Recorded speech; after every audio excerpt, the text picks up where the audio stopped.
for the optics. Young nigga on top, Nike's all I'm rocking, so that all they see is checks from where they head. Айл хизээний одоо хурдан тоглож шилжчихэд байгаа. Лизен дамжуулалт Гуанзя ингээд Гуанзиугийн 2 оноо. Тэр чинь дундчаасаа давуулахгүй бол хэвтэн шгшаагийн эсрэг баг нь хожино гэдэг амаргүй гэдгийг мэдчих хэвээр. Яан сайн алдаа гаргахгүй өгөх байсан юм да. Барагсаа нэгэнтэй алдсан бол алдаатай давталгаагаа төгсгөж байна. Одоо хүртэл тоглолт ихснээс хойш Яан сайн сэлгээний саналд суулсангүй тоглолтыг үргэлжлүүлсээр байна. Бүтэн тоглож байна. Хөөргөө давталсан Чэн Ю Хаугийн давталгаа амжилттай. Линген Ю. Яхана үлдээсэн хөөргөө давталсан давталгаа нь амжилттай боллоо. Маш хүчтэй хөөргөө явуулсан. Гэхдээ самбардаад орж байна. Сайн мэдээ. Амжилтууд гоё шилжсэн. Цаан жавжин дээр сулар чадсан Сун Чэншин 3 оноо авлаа.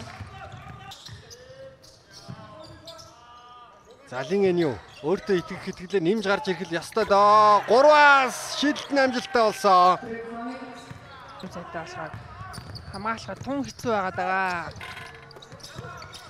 Оглоогоо алдсан 2 дахь боломж үүсээд. Аян 54 дахь оноо болж байна. Гуанзи. За совсол байсан бөмбөгийг хаанаас нь гарч ирээ авчих да. Янг дахиад нэг бөмбөг талсан дамжуулаад дөрөвч тоглогчийг хуураад үнэхээр хорттамаа. ор бөмбөг атгуулсан. 3 онооны шийдэл оновчтой болсон. За ингээд нэг ойртуулах гэж байгаа нэг үйлдэлүүдийг ингээд тэр доорн нэг цагаад ингээд оноог олдуулчаад байна. 2 дараас за өөрөө бөмбөг залаа ороод ирсэн. Нэгийг гаргалаа. Залалтынхаа ур чадварыг сая харуулаад өнгөрч байна. Энэ бид тэр Яоминг нэг ингэж ардуураа хураад дамжуулт өгдөг шиг л харагдлаа шүү сая. Аускүнт өөрөө ахлахаа дайрсан довтлохоо нөчгүй болсон 2 дахь боломж. 3 дээр суллаад өгсөн шийдэлт оновчтой болж байна. Энэ тоглолтын